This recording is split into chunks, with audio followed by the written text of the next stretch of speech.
So for this project, I use the Ames housing dataset on Kaggle. The ultimate goal of the project is to use housing data to try and predict sale prices for houses.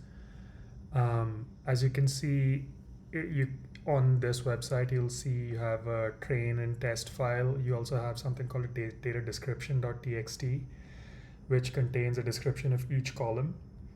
And as you can see, there's a lot of features in this data set, or columns as we'd call them. I think it's over 70, 74, I think.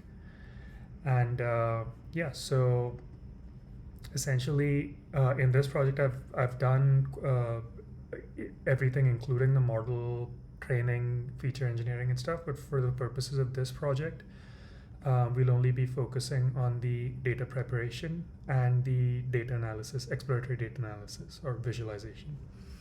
So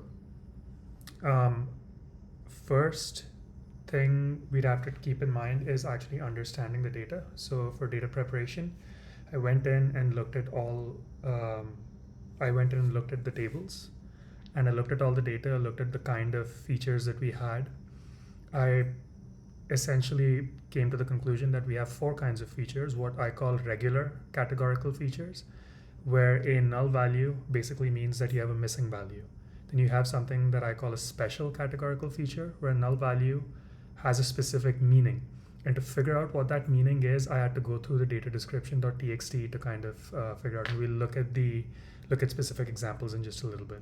So here, a null value actually has a meaning. It's not a missing value. So I replaced the null value with a string saying none, just to distinguish between those. Then we have regular numeric features. So these two are categorical. Now we have regular numeric features, where again a null value represents a missing value. And we have special numeric features, where each feature is tied to a different feature. So for example, if a house doesn't have a basement, the feature of basement surface area will be 0. So in this case, having looked through the data, I input the null values with 0. And there was one other feature called MS subclass, which is actually categorical. So even though you have numbers, which again we'll go through that specifically. So even though we have numbers, it's actually a categorical feature. So I converted the numeric values to strings just to keep track of it. All right, so actually looking at the data preparation, I read in the data as required. Then I looked at what the data set looks like. So as you can see, you have the IDs and you have all of these features. Like I said, quite a bit. Keeps going. And also, if you notice, I did this for the train and test data because there's a Kaggle data set. The train and test data sets were split from the beginning. That's not how it'll be in an actual project. But for the purposes of this, it kind of makes sense. But this also introduces other problems which I had to problem solve.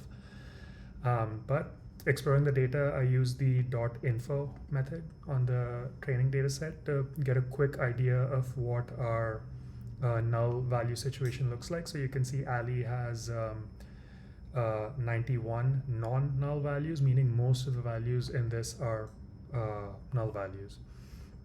But you can see like something that's closer. So if you have 1460 as the total number of rows, here you have 1423 or 1422 features that are filled. So the difference between the two is the number of null values that we need to account for.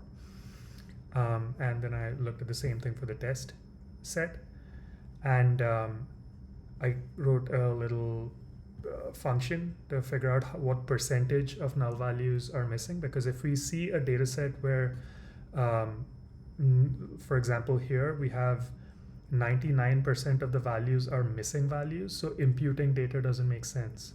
So I had to go back and figure out what this actually means and whether null values carry a specific meaning or if they're missing values. That's what led me to realize that we have these special numeric values where a null value could actually have a meaning.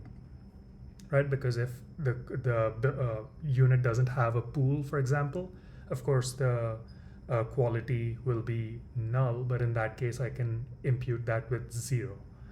So having looked through all that, we talked about the kinds of features we have. We have categorical features and different types of numeric features. So I took note of all of that here. And then I figured out a way to categorize them and how I want to fill the null values. To do that, I created a preprocessor object where I basically defined how I wanted to fill in my null values. And having done that, finally the missing values are gone, or they've all been imputed. So having looked at that, we can look at the exploratory data analysis.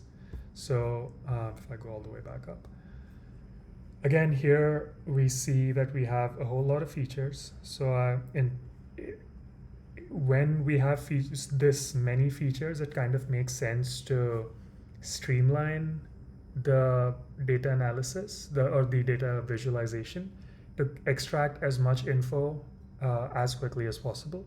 So to do that, I decided to create mainly 2 types of plots for each of the features, each relevant feature, I should say, where if you have a categorical feature, you get the count for each categorical feature plus basically a plot that tells you the median plus the range with the outliers here.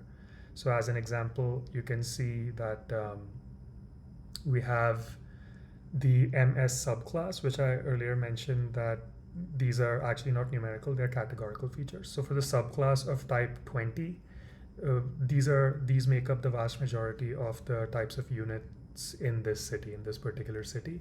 And you can see that this falls among the high end of sale price for the units as well.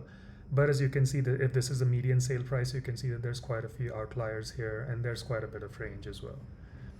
The other type of plot that I looked at was for numeric features. So for example, got a histogram for lot frontage, meaning the front yard, the area of the front yard. In this case, you can see something like 75 square feet apparently is the highest count.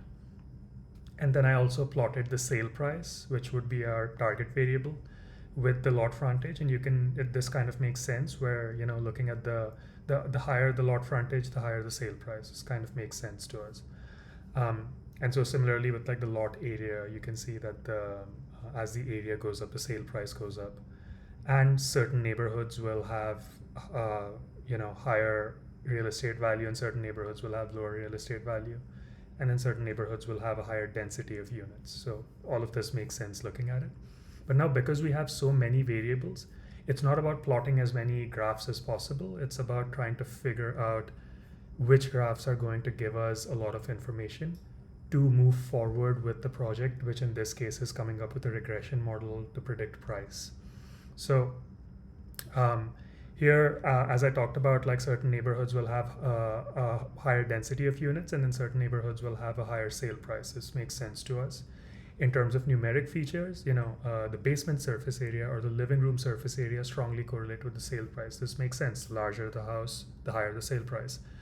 In terms of sales, we also see that houses are sold in the summer, are sold more in the summer, but the sale price doesn't seem to be strongly correlated. Again, logically, this makes sense. It's not like a house that is sold in June will sell for a higher price than if it were to be sold in December. That doesn't make sense. So this graph is actually, it helps because it tells us that the data is making sense so far. Another other kind of information that at first might not make sense, but it's actually very useful if we're going to develop models, is to see what the skew is. So we see that some features were pretty skewed. Usually for creating models, we're looking for a normal distribution. In this case, clearly the distribution is not normal. So for these, we basically have to find a way to normalize the data, and we go back to that in feature engineering. But yeah, that would be the extent of data visualization, which leads to the next steps in the project.